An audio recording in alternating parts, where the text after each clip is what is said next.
estás? Hola, ¿cómo andás? ¿Todo bien? Bien, bien. Bienvenido ¿Cómo andan todos? a Cosa de Negras. Buen día, Leandro. Buen Gracias. día. Bueno, 17 de octubre, Día de la Lealtad Peronista, y acá nos preguntábamos cómo llegamos a gestar ese 17 de octubre de 1945 que cambió la historia de Argentina. Es muy buena la pregunta porque la fecha es tan importante que caemos en la tentación de pensar que ese día nació una nueva etapa, un movimiento, ¿no? Cuando en realidad eh, las condiciones se vienen gestando desde hace mucho tiempo, ¿no? Sí, Vamos a pensar, no sé, nos podemos ir al inicio de la historia y pensar la historia argentina desde esa dicotomía que siempre se plantea, ¿no? De civilización y barbarie, tal cual. de pensar eh, cómo se gesta, ¿no? esta argentinidad a partir de la inmigración, de toda la herencia de los pueblos originarios, de toda esa construcción de ese nuevo Estado, ¿no? Pero ahí nos iríamos mucho y la verdad que es una fecha, el 17 de octubre, que tiene una potencialidad de nacimiento, ¿no? Porque podemos poner la fecha de nacimiento de ese movimiento que es el peronismo, que es el partido político más importante del siglo XX junto con la Unión Cívica Radical, ¿no? Sí, En ese sentido, podemos pensar también como otro actor fundamental en la política del siglo XX al sector militar, ¿no? sí. Que es el que estaba en el poder en 1945, ¿no? A partir de un golpe de Estado que se da en el año 43, el 4 de junio del 43, que se le hace a un gobierno que se lo plantea como fraudulento, ¿no? Esto de que Sí. se decidían las elecciones, que había partidos políticos prohibidos. Era un sistema democrático bastante complicado el de la década del 30, el de principio del 40. En ese sentido, el partido militar, el sector militar, toma el poder en 1943 y dentro de ese sector militar hay internas, ¿no? Que se van repitiendo después a lo largo de todo el siglo XX, pero bueno, dentro de esas internas hay un grupo que conocemos como el GO, ¿no? Sí. En el cual hay militares de corte más nacionalista, ¿no? O con una orientación más pensando en lo nacional, y dentro de ellos tenemos la figura de Juan Domingo Perón, ¿no? Que se destaca primero en un departamento, ¿no? En el departamento de trabajo, que se convierte en Secretaría de Trabajo, y en esa Secretaría de Trabajo se toman ciertas medidas, ¿no? Que van a forjar la relación, el acceso a los derechos del sector trabajador, tanto urbano como rural, ¿no? ¿De qué derechos Eh, hablamos concretamente, digamos? y, por ejemplo, en esta época se reconoce lo que son las vacaciones, ¿no? Después también está el Estatuto del Peón, que es muy conocido en esta época, los derechos de los trabajadores rurales, ¿no? Se forma ahí una relación en un tiempo que son 2 años, ¿no?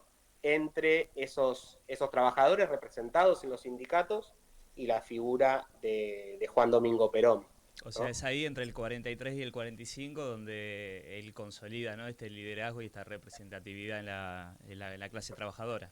Exactamente, exactamente. Y es algo novedoso, ¿no? Y esa novedad también le trae problemas internos, ¿no? Con los mismos miembros del gobierno, ¿no? Porque Perón pasa de ser un secretario de un departamento a ser el vicepresidente, ¿no? Claro. En estos 2 años también. Y a ser la figura más popular, inclusive mucho más popular que el presidente, ¿no? Eh, Y este es el motivo por el cual termina preso. Exactamente, claro. Hay un levantamiento militar el 8 de octubre, ¿no? Liderado por uno de esos militares que primero eran aliados de Perón, que es Ábalos, que Ujú. después termina... eh, ¿Cómo? No te estábamos escuchando. Ah, perdón, perdón. Que termina haciendo un levantamiento desde Campo de Mayo, ¿no? Yo ahora estoy en José Cepaz, estamos acá en una escuela de adultos, ¿no? Campo de Mayo es como la zona, el espacio verde más importante, y a su vez tiene una presencia fundamental para lo que es la zona noroeste del conurbano, y tiene una importancia también fundamental para la historia, porque de acá salen muchos de estos golpes, ¿no? De hecho, de estos levantamientos. Y uno de esos levantamientos es este, que plantea la destitución, y días después va a plantear además el encarcelamiento, ¿no? Claro. De Perón, bueno, que se da en un marco también en el cual se le avisa, se entera antes, ¿no? Perón, se van con Evita a una isla del Tigre, y cuando los van a buscar a su departamento no los encuentran, tienen que ir hasta Tigre, bueno, es toda una escena ahí de película, ¿no? Cinematográfica. Sí, totalmente. ¿Y qué Bueno, rol sí, se lo tenían los llevan sindicatos en todo esto? ¿Dónde estaba la CGT parada acá, digamos? bien, ya desde el momento en el que se da este levantamiento el 8 de octubre, que exige la renuncia, ya hay un estado de movilización, como se dice, una organización entre los sectores políticos ligados a Perón, la figura de Eva ahí como el nexo de comunicación entre Perón y esos sindicatos, ¿no? Y ya la organización para hacer las grandes manifestaciones que van a ser sobre todo la del día 17, ¿no? Exigiendo esa liberación de Perón y bueno, todo esto en el marco además de elecciones que se venían prometiendo, que se venían organizando, ¿no?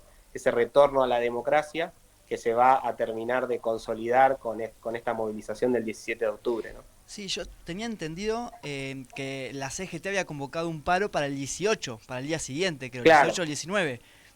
Pero esto pasó el 17, un día Se antes. adelantó. Se adelantó. se adelanta, claro, aparece ahí la situación de que Perón logra que lo traigan de la isla Martín García, que era donde estaba preso, con una excusa de un problema de salud, a hacerse estudios en el hospital militar, ¿no? Entonces eso precipita los acontecimientos. Claro. Sobre todo trabajadores de los sindicatos de la zona sur, de La Plata, ¿no?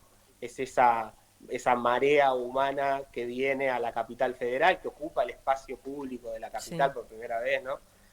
Tan retratada desde todos los puntos de vista, ¿no? Desde las peores discriminaciones posibles hasta la reivindicación absoluta, ¿no? Pero, digo, tanto para los peronistas como para los antiperonistas, ese 17 de octubre es una fecha fundamental, ¿no?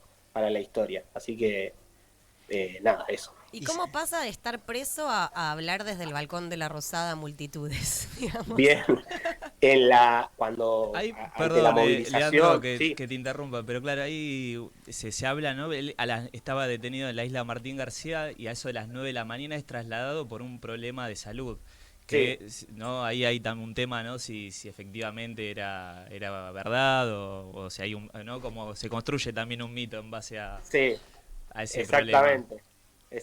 Exactamente. Lo que sabemos son sus efectos prácticos, ¿no? Cuando aparece esa movilización, son sus mismos adversarios dentro del gobierno los que lo van a buscar y a pactar las condiciones, ¿no? Le van y le dicen, bueno, vamos, vos hacés que esa gente desmovilice y a cambio de eso, el general Ábalos va a pasar a retiro y se van a dar las condiciones para que vos seas el candidato a presidente de esas elecciones, ¿no? Y eso además consolida esa relación y la construcción de esa mayoría que se va a expresar en las elecciones de febrero del 46, ¿no? Y que lo van a convertir en el presidente en ese retorno a la democracia.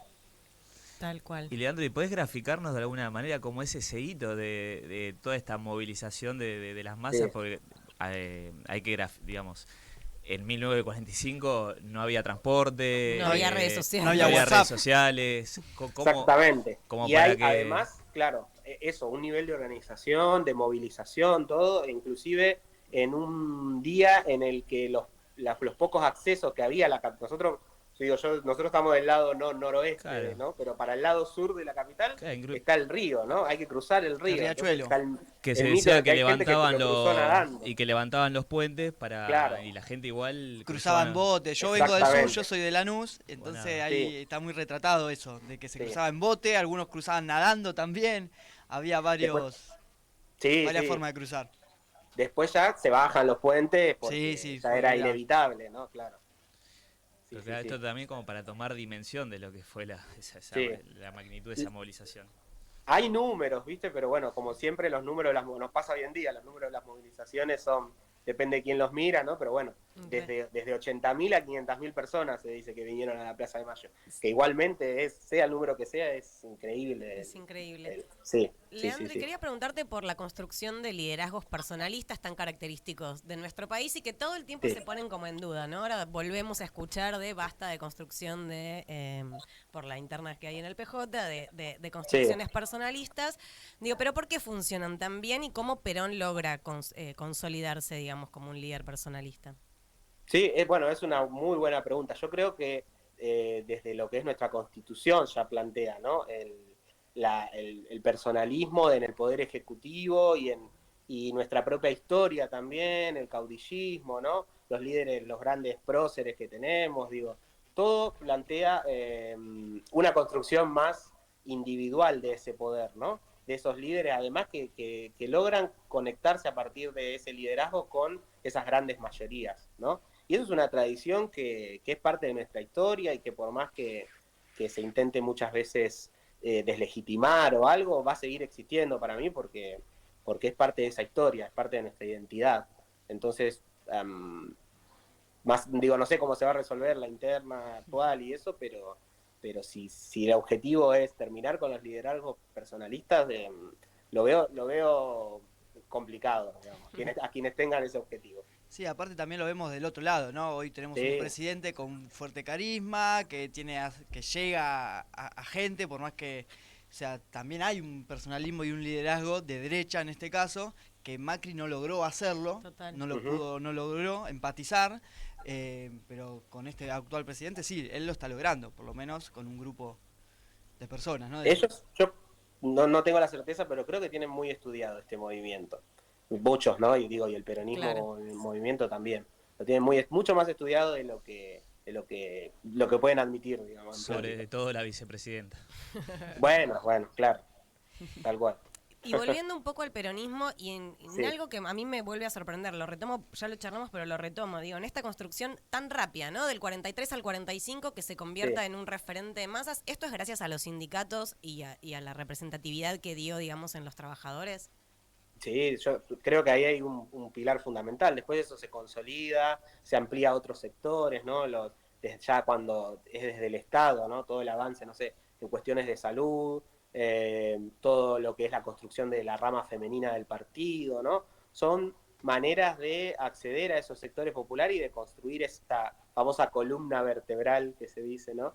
Que es ese movimiento organizado que en principio es obrero, pero que también tiene relación, no sé, con el movimiento estudiantil, después se va nutriendo también de esa relación con otros sectores de ese pueblo que se considera, que se construye en esa mayoría como peronista y que inclusive hoy en día todavía, no sé, siempre se discute si esa mayoría es absoluta o no, o qué, pero no deja de ser el partido más representativo, ¿no? de los sectores populares.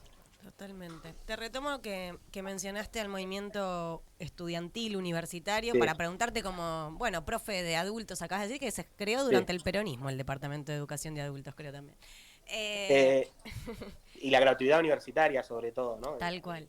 Sí, Bueno, nada, para preguntarte cómo va la lucha en la Universidad General Sarmiento, en la Universidad de sí. José Cepaz, donde estás trabajando. Yo ahora sí, ahora trabajo en la universidad. Bueno, igualmente son todas universidades del mismo territorio, ¿no? De esta zona noroeste del conurbano, entonces están en contacto, pero bueno, estamos siguiendo, tuvimos la UNPAS, en la UNPAS tuvimos una toma que terminó ayer con una movilización por acá, por el centro de José Cepaz.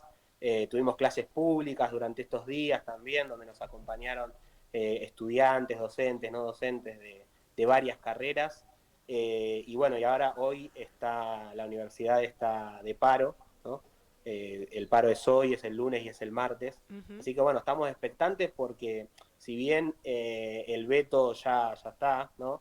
Ya fue ratificado por el Congreso, lamentablemente, se está discutiendo cómo sigue ahora la situación, estamos discutiendo el presupuesto del año que viene, ¿no?